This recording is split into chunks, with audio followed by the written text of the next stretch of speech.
Good morning. Good morning. We are live on YouTube, but I can't do YouTube and Facebook at the same time. So, so there you have it. Good morning. Good morning. We are live on YouTube, but I can't do YouTube and Facebook at the same time. So, Oh, wow. Okay. No so problem. there you have it. Good morning. Good morning. We are live on YouTube.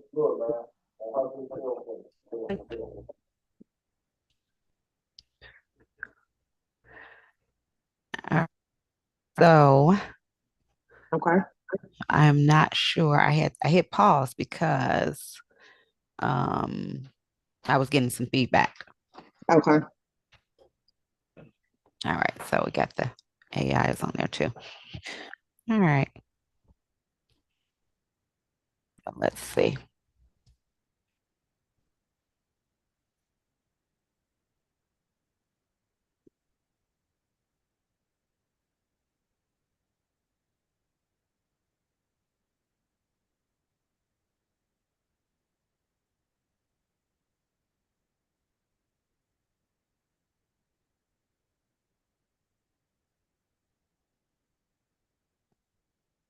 Ready to get started, Miss Ready, Foster? ready to get started. Wonderful, wonderful. So if we have some folks jump on, I'll just let them on in the room. But Okay. happy Wednesday. It is Webinar Wednesday, is what we're calling this. We are at the cusp of the spring market. And so as the market begins to heat up, want to make sure that we have all of the necessary information to make educated choices about purchasing a home, whether it's your first home, a move up home, maybe it's investment property. Today, we're going to specifically be focusing on that first time home buyer that may not have any experience in the market, but want to just come to you and share some tips, some things to consider and to think about, and hopefully get you better prepared to purchase this year, 2024. Okay. So some of you all have been thinking about real estate for a long time. Some of you all have started the process, stopped the process, re engaged in the process. But this year, it's all about accountability and taking action. So I am super excited to have with me today Ms. Foster Wilson. Your key consultants. I'm going to give her an opportunity to introduce herself before we jump right in into our presentation for today. All right. Thank you so much. Miss CC is what we call her. All right. Thank you for allowing me to speak with your audience in reference to the home buying process, right? So I am Foster Wilson, principal broker for your key consulting group, powered by Dreamtown Real Estate, unlocking your real estate needs. I am a full-time real estate broker, and my team and I, we absolutely speak first-time home buyers fluently. So I'm super excited and eager to be here with you to share my experience, my knowledge, and expertise, Madam CC. Thank you so much. My pleasure. Look, y'all don't know, but y'all got the dynamic duo on the phone right now on this webinar. Okay, You better this tell them. You better tell them. is this is what we do, and we have fun while we do it. So let's just kind of jump right in, and this is going to be really a conversation, right, about home ownership. And generally speaking, when we begin to think about this home ownership question, there are a lot of questions that actually come up. It is like, what should I be thinking about? Where should I move? Which property should I choose? Why am I doing this? When is going to be the perfect time? And then, really, how do I go about making sure that my goal and my dream of home ownership actually comes true? So, the first place that we like to kind of stop is what's your why, right? So, both Boston and myself are big, big proponents of really considering in all the choices that we make in life, what's the why behind the choices that we are making? So, some of the things that people have shared with us over the years in terms of why they're considering buying a house are number one, rent prices are going up. Now, we're in Chicago, but I don't care if you're in Chicago, New York, California, Texas, the price of renting is actually increasing across the country. And so, as you continue to go into this path of thinking about home ownership, rent is definitely one of those things that comes up in terms of, okay, so should I be doing this for myself? Maybe you are raising a family. You know, when I purchased my house, it was very simply, I had a little boy who's now a big boy, and wanted him to have a safe space that he could grow up and be a kid, really, like ride his bike and play basketball in the backyard. And, I wanted to also be comfortable coming in by myself as a single mom. So, definitely raising a family might be something that you're considering in this homeownership journey. Maybe you've recently gotten married. The flip side of that is maybe you've recently gotten divorced. Both and can have a significant impact in terms of where we live and the choices that we're making. Uh, Maybe you want to be closer to work. I don't know about you all, but when I was in a corporate setting, the commute was something that was definitely one of those things for me, right? Like just the commute back and forth. How long is my drive in the morning? How much traffic am I in the evening? Those were some of the things that, were important as well in considering where I wanted to live. Foster, you want to take the next few? Absolutely. So, better schools. I hear this a ton when we're out showing different properties with my clients and buyers, right? So, they want to be closer to different schools. So, that's huge, especially when you have multiple children and they may go to different schools. So, the schools are huge. Better environment, as you mentioned, CC. You want to make sure that you are okay and safe going in and out of your home with your family, right? So, and we're unable to steer you in a specific neighborhood. So you would have to do your due diligence and figure out which neighborhood or environment that you want to be in, right? So then the pride of home ownership. We don't talk about this enough. Homeowners take pride in their homes. You won't see trash outside on the ground and broken bottles in front because they're concerned about the safety of their families. So they take pride in their homes and making sure that the cleanliness and sanitized outside the home, also inside the home. And when you have a home, you don't have to worry about the neighbors saying, turn your music down. The downstairs neighbors. You can paint the walls hot pink and lime green, custom when you have your own home, right? And then if you're tired of paying someone else's mortgage, ooh, I love that one, CC. You're tired of making your landlord rich. Or either your landlord may not even have a mortgage because you've been a renter for so long, you've paid off the mortgage. So allow you to become your own homeowner and you don't have to worry about paying anyone else's mortgage. Thank you, CC. Absolutely. But one of the biggest reasons why individuals go into home ownership or purchase a home, real estate in general, is because home ownership actually builds wealth over time. So some of the conversations I've been having, and it's fun because I believe that as consumers, we're becoming a little bit more savvy. And so a couple of questions that I had this week already was, what's equity? Right. And we're not going to jump into the full conversation about equity today. That'll be in some future sessions that we have together. But home ownership builds wealth because every time you make a mortgage payment, generally your principal balance is going down. And over time, your real estate value is actually increasing. So by decreasing what you owe and increasing the value, you're actually building wealth over time. So homeownership actually helps to build wealth. Now, why is this important? If we take a look at, now Foster just told us we paying somebody else's mortgage, right? So if we take a look at someone who's paying $1,000 a month, over 1 year, they've paid out $12,000. Over 2 years, they've paid out $24,000. Over 5 years, they've paid over $60,000. That's just $1,000 a month. Chicago, I'm not real sure where you're paying rent at $1,000 a month because most of you all who call me when you're interested in getting pre-approved, you're definitely over that $1,000 mark. But we're going to start there as a baseline. If you're paying $1,500 a month, in 1 year you've given away $18,000.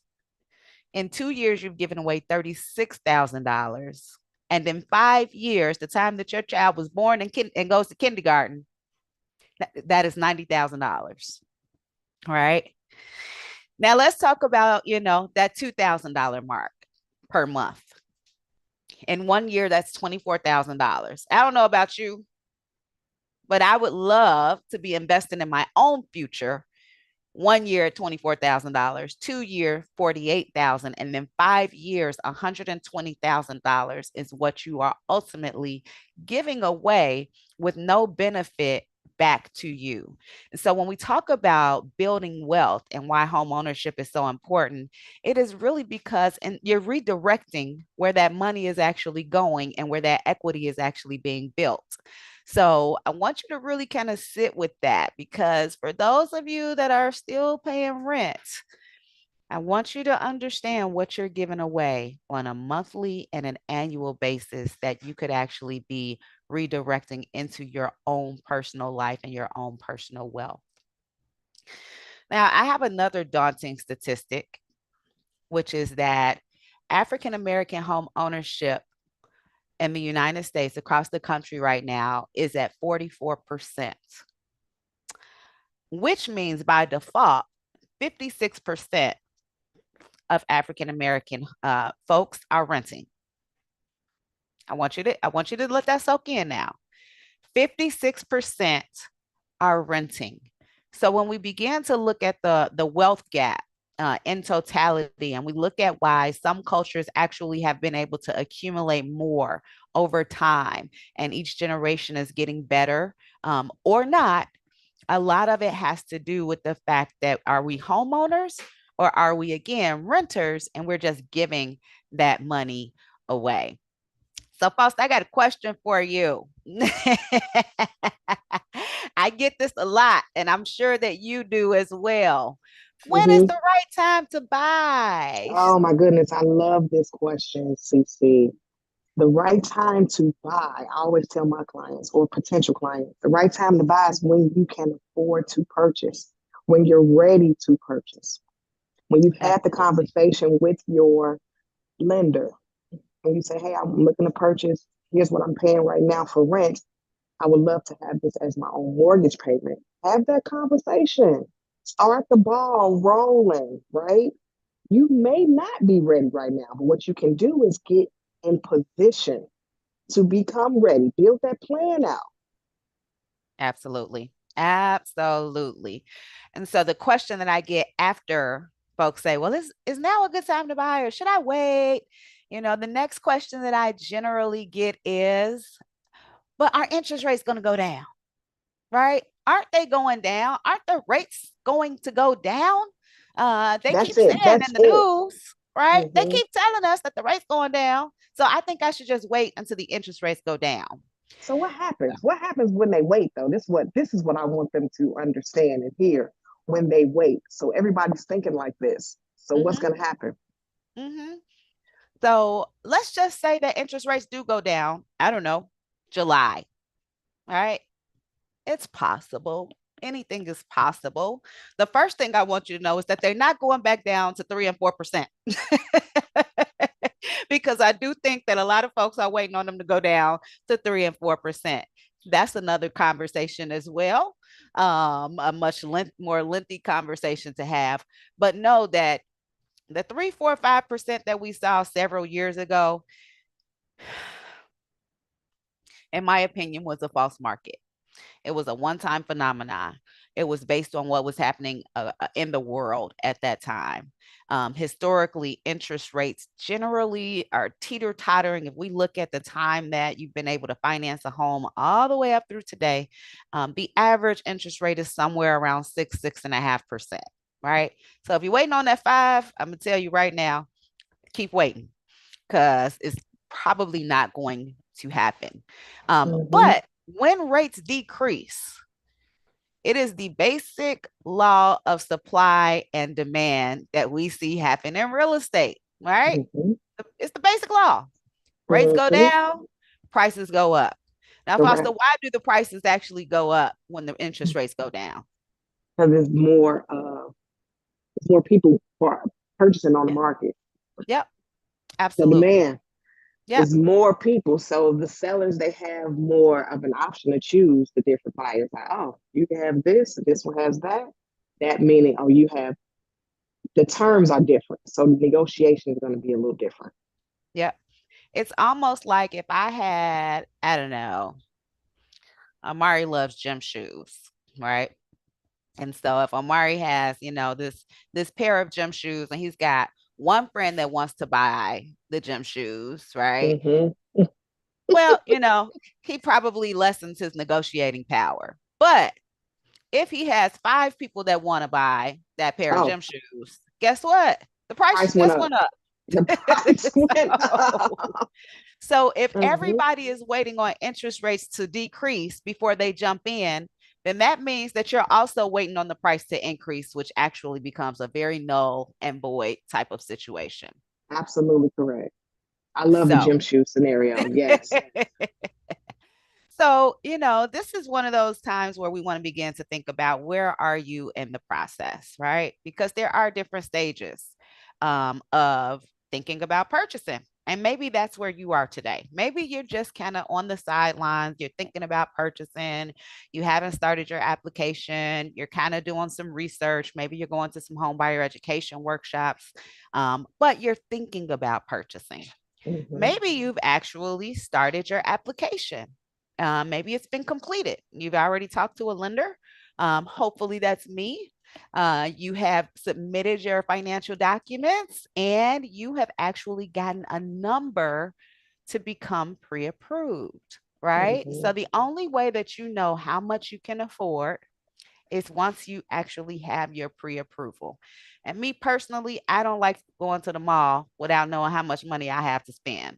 So Mm. pre-approval is an extremely important step in the process of purchasing your new home.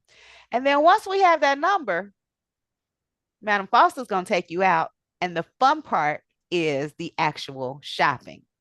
So I Mm-hmm. want to I want to dive into what happens when we begin talking about house shopping because I do Okay. believe that this is a huge, huge area that we don't necessarily talk about a lot. And I think some folks get a little bit confused once they Right. have the pre-approval letter in their hand. So the Mm-hmm. first question that I want to ask is how often should someone who's pre-approved expect to go out to see properties that are available on the market? Really good question. And thank you so much for sharing with the shopping piece. Because prior to us going shopping, you and I need to have a conversation as your real estate professional. We need to do a consultation. What is it that you're looking for? It's a ton of different homes on the multiple listing service, is what we call it, the MLS.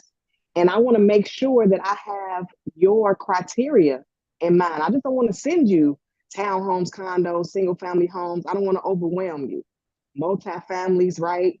That's 2 to 4 units. And you're like, wait a minute, Foster, this is too much. And I'm sending you homes in Bronzeville to the south suburbs. So during the buyer's consultation, you're going to share with me, as your real estate professional, what it is you're looking for. Let's talk about your goals. So then I can make your home search so specific to you based on your budget, the area that you're looking into, what the home that you're looking into. Are you looking at a bungalow? You want a frame home? Do you need 3 bedrooms on one floor? Do you need a full finished basement? You don't care about a basement. You need a big backyard. My big and your big is two different bigs. So let's figure out which big works for you during that consultation. Then I'm going to share with you the entire expectation for the home buying process. So, to answer your question in reference to shopping, once we have that buyer's consultation, I have that criteria in place, then I will schedule the homes that fit your criteria. We'll schedule showings for them. And the showings, we may see 5 to 7 homes. And based on our conversation during the buyer's consultation, you are ready to move forward because you're like, Foster, these homes starting to look the same. They're starting to look the same. And I only have so much money to spend, right? I only have so much money to spend based on my budget, my mortgage budget, in the areas that I want to live in that are close to my job, close to the schools that I have my daughter or my son in. So, you know what, Foster? I want to move forward on this specific home. And if you're looking for the perfect home, let me tell you, there's no such thing as a perfect home No. unless you build it. Unless you build it, sit down with the builder and keep in mind, this is your very first one. You're going from renting to your very first home. This may not be the end all, dream all, Taj Mahal, but guess what it is going to start doing? Building you equity, building generational wealth. You don't have to continue to pay someone else's mortgage. You're paying yours. CC, don't get me fired up in here. I love it.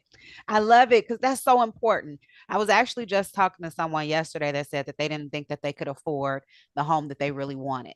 Right. Mm-hmm.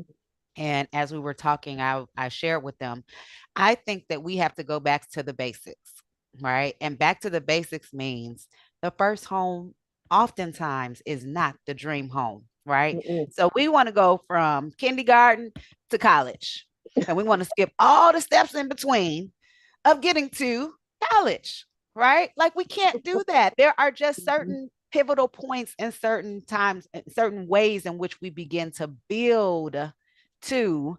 And so I think we have to become a little bit more patient Mm-hmm. with ourselves, a little bit more patient with, what we're actually seeing in the marketplace, and really become a lot more realistic in terms of what does Yes. the first home look like, right? The first home Yes. is the stepping stone. The first home allows you to Mm-hmm. kind of understand the maintenance that goes along with not only paying the mortgage, but the maintenance and the upkeep of the property. So it's kind of like Yes. it's your test, it's your test, your foot in the water, kind of get your feet wet a little bit so that you understand all the dynamics of building the wealth and building the equity that comes along with home ownership.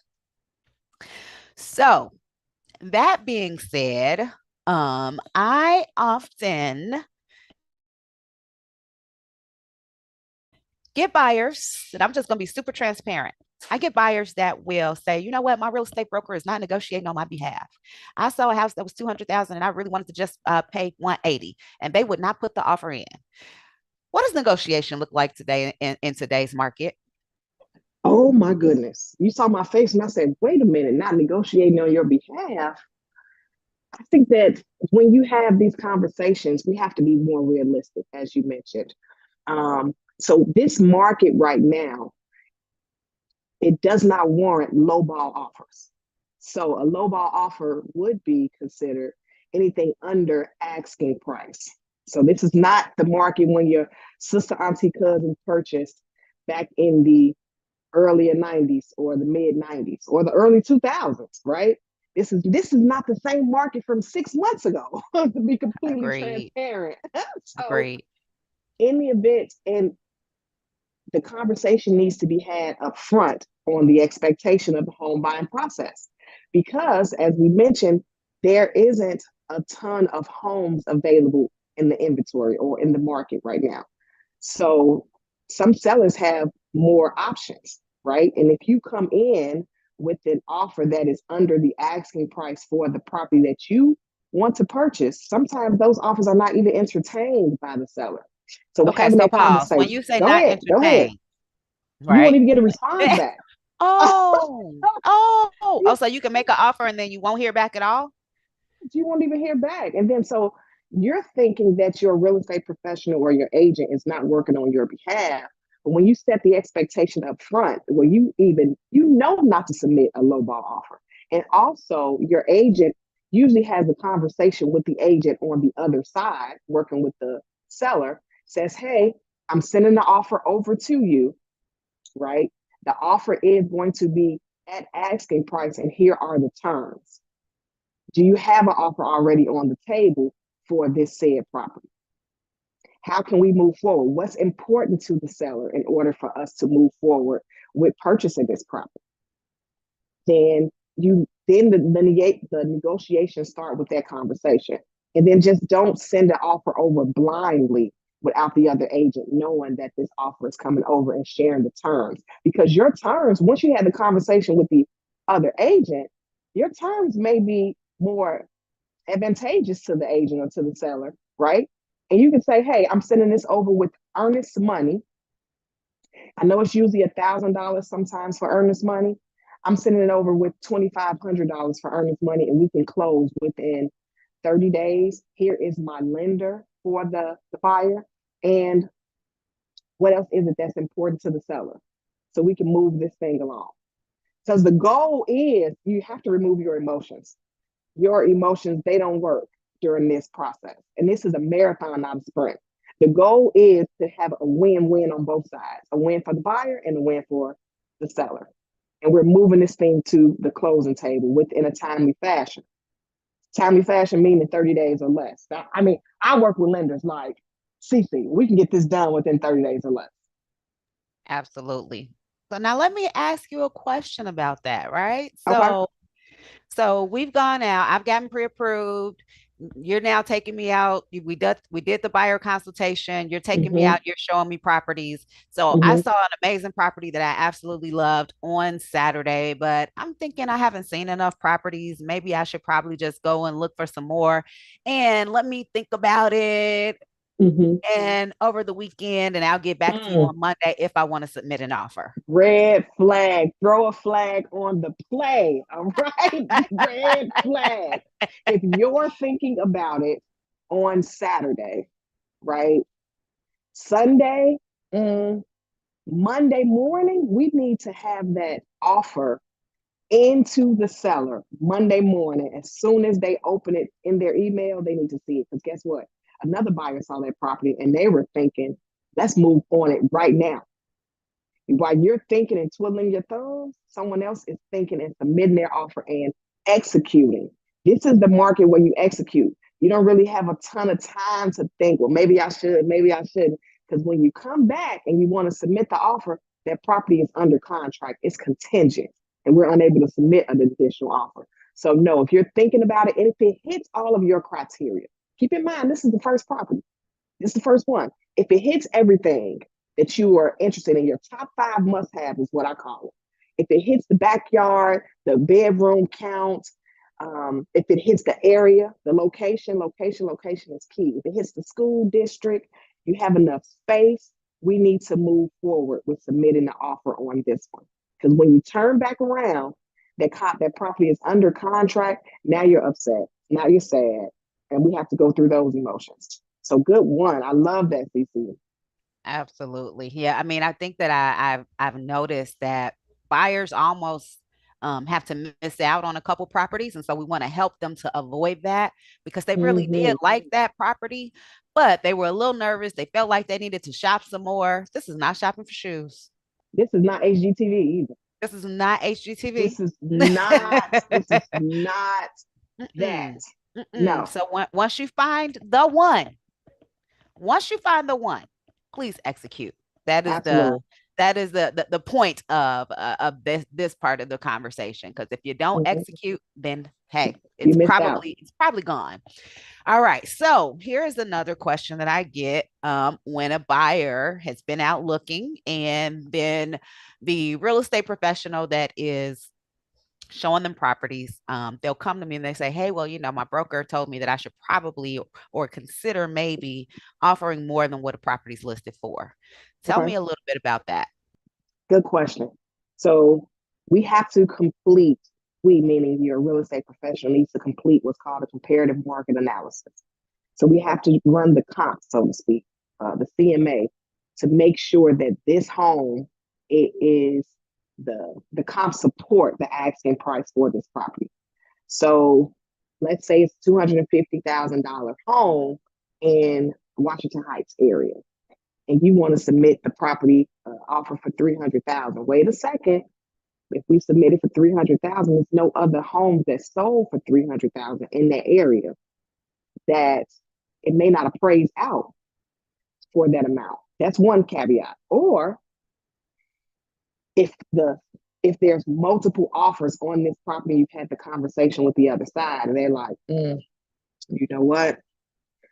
I see that we listed it for 250, but other homes around here are selling for 275. Does your buyer have any room to increase? Well, let me go back over. It's not just a me and the buyer conversation. Now, let's get the lender involved to make sure that those numbers work and the mortgage payment is still affordable for the buyer. So it's a couple different ways to answer this. We have to double check the comps in the area to make sure that that supports that. Then also that the buyer can afford to increase the asking price on that property so that we can move forward. Love that answer. Love that. All right. So, should I go to open houses without my broker? Oh, you can. I inform my clients, go to the open houses without me. You can. Here's what you're going to do, though. I have to give them the hack. When you go into the open house without me and you have to complete the sign in sheet, put my name on the sign in sheet and my contact information. So, and then also let the other agent know, hey, you know what? I'm here viewing this house because my real estate agent couldn't attend. So I have an agent. So that eliminates the, oh, are you working with an agent? Do you have someone? Do you know a professor? Let them know ahead of time that yes, I have an agent. She's unable to attend the open house with me. It's okay for me to view this home without my agent. Let me put the information down on this sign-in sheet on behalf of my agent. I absolutely tell them to go.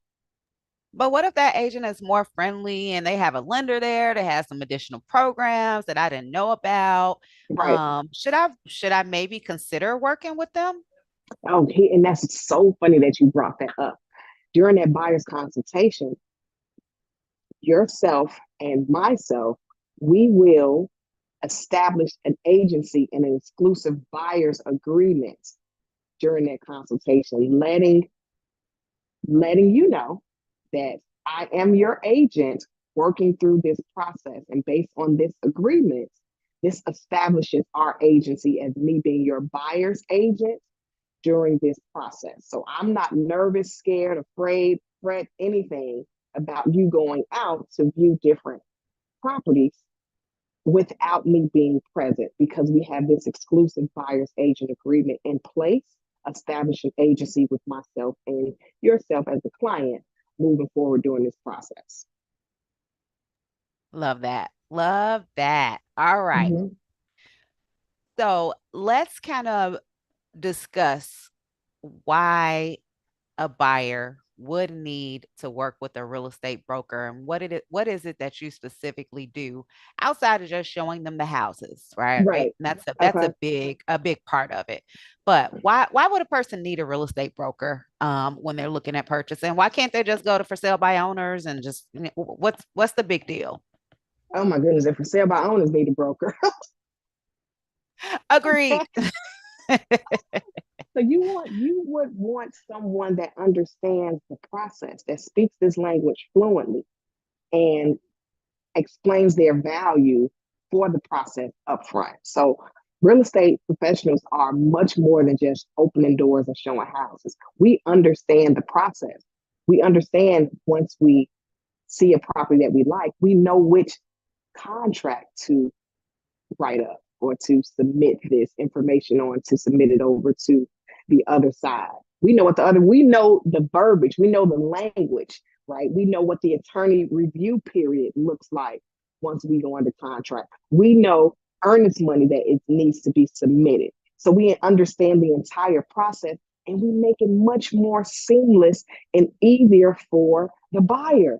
When you're going to um, the car lot, right? You don't go to the car lot usually by yourself to purchase. You usually take your aunt or uncle or someone that has purchased a car before with you during the process. You when you're going to any any important transaction, you absolutely have to have a trusted advisor with you during that transaction to help you understand the process so you won't get duped, so to speak.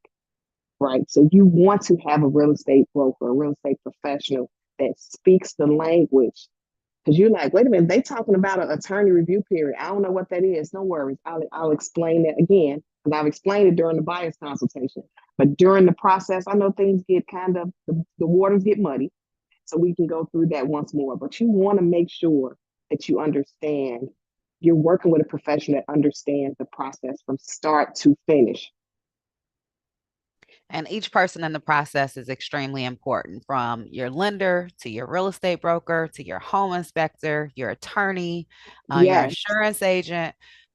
We all work in what I call a symphony, right? And we Mm-hmm. are your team. And so we're helping you to get from the initial thought of I want to buy to Correct. the actual finish line. And they're in reality beyond, right? Because there will be questions Correct. even after you've purchased your home that you're like, huh, who should I call for that?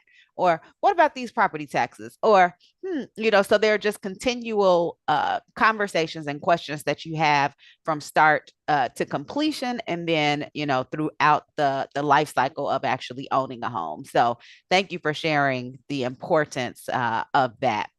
And the last question that I Mm-hmm. have for you, which is really, I mean, a lot Oh of my goodness. buyers will say, "Well, I just want to go see a few houses before I get pre-approved." What does that look like for you as the professional that's Big general? no, no. Big no, no, no, no, no, no, no. We can have a conversation all day long about what it is that you're looking for, how you want to do it, what areas you want to look into, what's the market like, right?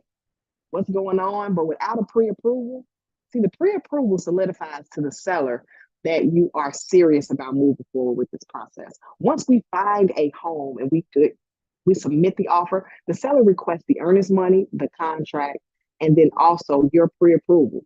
They will not move forward without that pre approval. And neither should you. I'm not going out with nobody without a pre approval because I don't know if you're serious. I don't know if you can get pre approved. And my time, I'm a full time, as I mentioned, full time real estate professional.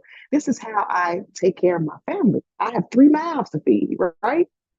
So I'm not at liberty to just throw paint on the wall and hope for it to stick, right? No, we have to make sure that you understand your budget, what works for you. You've had the conversation already. You know what the process looks like. So the pre-approval is key before you go out searching for a home. Absolutely. Absolutely. Yeah, I think a lot of times folks be thinking we be acting funny. They be like, "Oh, she don't want to take me out to see this house because I haven't talked to the lender yet." Mm. But it is a necessary part of the process. It But really does help to be. establish you. I know I can get approved. Great. If you know you can get approved, then why aren't we approved? Absolutely. Absolutely. Absolutely. All right. So let's talk about how long does it take to get pre-approved, because I think that this is a big conversation as well. Generally, when you are starting that pre-approval process, there are three things that we're going to look at. It's credit, it's income, and assets. How much money do you have, right? So the first step is credit. We want to see that you are actually credit worthy. Are you paying your bills? Have you been paying your bills? And what's the likelihood that you're going to pay this mortgage on time, right? So in terms of how long it actually takes to get pre-approved, a lot of that is dependent on you. So let's just say that you start your application today, but then you stop, and then you go back to it tomorrow, and then you stop. Or let's say that you start your application, but then you haven't sent your financial documents in. And what do those financial documents look like? Pay stubs, W-2s, bank statements, ID. We're going to ask you for the information that we need to actually solidify how much you can qualify for. So I generally tell people as quickly as you can get your application and your financial documents in, within about 24 to 48 hours, you should actually be receiving a pre approval letter from your lender. Now, on top of just receiving that pre approval letter, you want to understand the parameters of the approval. Do you have an FHA loan? Do you have a conventional loan? Do you have a VA loan? How much is the payment going to be? How much money are you going to need at closing? Do you qualify for first time home buyer programs? And if so, I just read something the other day that says there are over 700 down payment assistance programs nationwide, right? So, how do I know which one I qualify for? All of that is taken into consideration when you are actually getting pre approved for your home loan. And there should be a conversation, a very fluent conversation about monthly payment and what you actually need to bring to the closing table at the time that you are pre approved. Woo, she on fire. She is on fire. Y'all listen. Y'all don't understand who you have working on your behalf. Did you hear her spit all of this out? And she said she can have a pre-approval ready for you within 24 to 48 hours. See, I'm just gonna drop this phone because you are on fire. Go ahead. But the caveat was they have to do the application and submit their financial documents, right? So you could do the application, but if you don't submit your financial documents, then we don't have a complete application. Your application is not completed until you've submitted those financial documents. And another conversation, we'll get into the difference between pre qualified and pre approved. But what you want is an actual pre approval. The next question I usually get as a lender is how long is this pre approval good for? So you have 90 days to shop, right? I don't know about y'all, but I know I don't let meat stay in my refrigerator more than 90 days. So your financial situation could change within 90 days. Now, are we going to run credit again? Generally not, right? Until you've actually identified the property and you're ready to go under contracts. But in terms of that initial approval and how long it's good for, we have about 90 days for you to go out and go shopping and find your new home. What happens after they're pre-approved, Foster? Then we send them back over to you. And that's when the buyer's consultation and the shopping and all of that happens, right?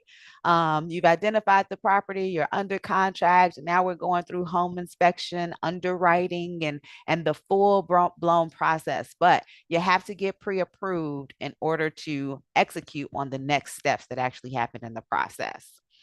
And finally, how long does it take to close? Generally, as Foster mentioned earlier, it's about 30 days, right? Mhm. So once you actually once you're under contract, the next step after you've submitted your earnest money is we're going to highly encourage you to go get a home inspection. We are going to highly encourage you to go and get a home inspection because everything that glitters is not gold. And we've all Correct. heard that saying before. So, your home inspection is going to go through every facet of the house from the electrical to the plumbing, the roof, the foundation. It's going to look at all the stuff that's in between. That's not the pretty shiny stuff, right? To Mhm. make sure that you understand the condition of the property. How long is the furnace? I mean, how old is the furnace? When was the air conditioner last cleaned, so to speak, Mhm. right? So it's going to go through all the mechanicals to ensure that you understand the exact condition of that property. Once you've completed the home inspection process and your attorney has reviewed the contract and the inspection with you, then at that point, your financing process starts. And that is when we'll review to make sure that nothing has changed in your application in terms of where you work, how much money you still have in the bank. You have not applied for any new credit, correct? So once we get to that stage, then we begin to go through the underwriting process, the appraisal process. We're looking at the title of the property, and a bunch of behind the scenes type of things take place. So generally, it's about a 30-day window to close. Can you close sooner? Absolutely. Can it take longer? Absolutely. But in general, it's about a 30-day window in terms Mhm. of being able to close. Yep. So there are a few things that we want to leave you with as you are considering wherever you might be in this home buying process, right? Number one, know your score.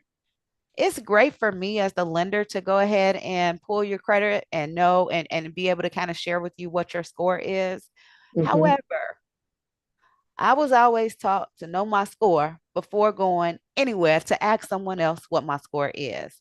My favorite Mm-hmm. app for that is myfico.com. It is going to break out not only your mortgage score, but all of the other scores that you have.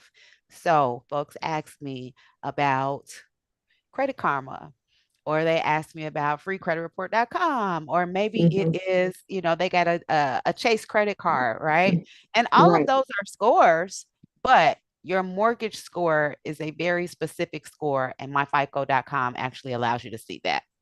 The next thing I want you to do is to review your bank statements, right? Now, I'm not really looking at, where you're spending your money in reality, but we do want to make sure that we don't have any bounce checks. And I know we don't write checks anymore, but we don't want any negative balances. We want to make sure that we do have some assets for earnest money and home inspection and appraisal, and making sure that we're beginning to get financially solid. Because even if we get Mm-hmm. down payment assistance programs, you still need money to purchase a home, the same way you need money to rent an apartment. All right. So you want to take a look at your bank statements, make sure that they're clean. Don't make any large deposits. Please, please, please. Mm-mm. Don't have any deposits that are coming into your account that are not accounted for. What could that potentially look like? It could look like, grandma gave me $5,000. Well, if grandma gave you $5,000, now I need to see grandma's bank statement to show that grandma actually gave you $5,000. So when you are looking at purchasing, if you know that you're going to have deposits that are not directly like your payroll deposit, then you want to definitely give me a call and let me know so that we can walk through that step by step. And then have your financial documents together, right? So that's going to include your pay stubs, your W-2s, your tax returns. If you are self-employed, 1099s. If you are retired, pension statements, Social Security, right? Anything that is going to help us to see where your income has been coming from for the last 2 years. That's what we're going to be looking for. Have you had income for the last 2 years? And it doesn't have to be the same job or the same Mm-hmm. income source, right? But Yep. we need to see that there's been a 2 year history in terms of income. And then for some of us, maybe we have been laid off. Or maybe we have taken a sabbatical for one reason or another. We had a child, or there are all different types of reasons why we might have gaps in our employment. But if you've been off work for 6 months, let's make sure that you're back to work for at least 6 months. And if you're going to switch jobs, call your lender. Please call. Let us know, because we do want to make sure that your new employer is either equal to or more than what the previous employment looked like in terms of your pay, right? And then here are two big ones as it relates to credit. Do not close your accounts. I have had individuals who have, paid down credit cards, and then they decide, you know what, I don't want to use that card anymore. I'm going to close it out. No, no. It is an impact. It has an adverse effect on your credit score, just as applying for new credit can have an adverse impact on your credit score. So don't go refinance the card to try and get a lower payment so you can qualify for more. Let's have these types of financial conversations together. Okay. Um, how much do folks really need to buy a home? I think you kind of share some of the things, Fausta. Earnest money. Generally speaking, it has been $1,000, but when we are in competitive markets, it can be, 1% of the purchase price, 2%, whatever is going to make your offer more competitive. You're going to need money for a home inspection, and that's going to depend on the type of property that you're purchasing. A single family home inspection is going to be cheaper than a 3 unit, right? So those are the types of conversations that we're going to get into when we're looking at your estimated cash to close and what type of money you should continue to save. You'll have an application and an appraisal fee. You will have your down payment, and you will also have closing costs. And so all of these factors are included in how much money do we actually need. Now, I'm going to give you guys one little resource because everybody wants to know. how they can get down payment assistance, and what programs are available. So, if you are watching live, if you are tuning in live, or if you are watching the replay of this, go ahead and type that into your browser. It's going to ask you for some basic information about you, and then you're going to get a list populated as it relates to the various programs based on your situation. So be sure to share that with your friends as well, because down payment assistance is available in most instances when you're purchasing real estate. Foster, I'm going to pop our information up here on the screen, but is there Right. anything that you want to leave with our audience today? One thing you've done an amazing job, and thank you for allowing me to come on your platform and talk with your audience. One thing I would love to leave with first time buyers, you have to have a conversation. I know you're scared, you're nervous, you've never done this before. No one has ever purchased in your family. You're the first to ever do it.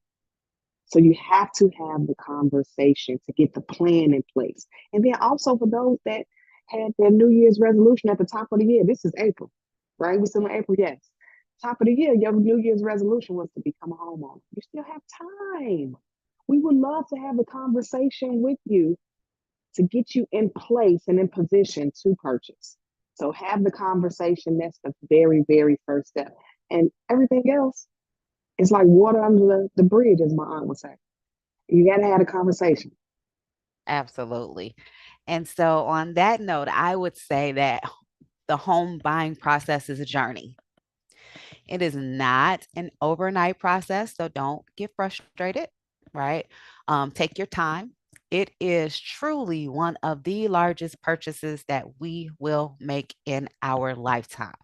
And so, with that being said, if you went to go ask your best friend for $200,000 and they had it, what type of questions would they ask you for? So don't be intimidated by the process, right? Because it is an actual process. The key is to make sure that you have a team of partners, right? Because that's really what we want to establish ourselves as with you. We want to be your partners in this process. And so there is no question that is a dumb question. I'll just say it. There are no dumb questions in this process. What we don't know, if we don't ask, we won't know. So, thank you so much for stopping by, for allowing us to share. And it's Winning Wednesday. So, go out and get some wins, starting with your application. Get in touch with us. Thank you so much. And we look forward to talking with you soon. Bye bye. Bye bye.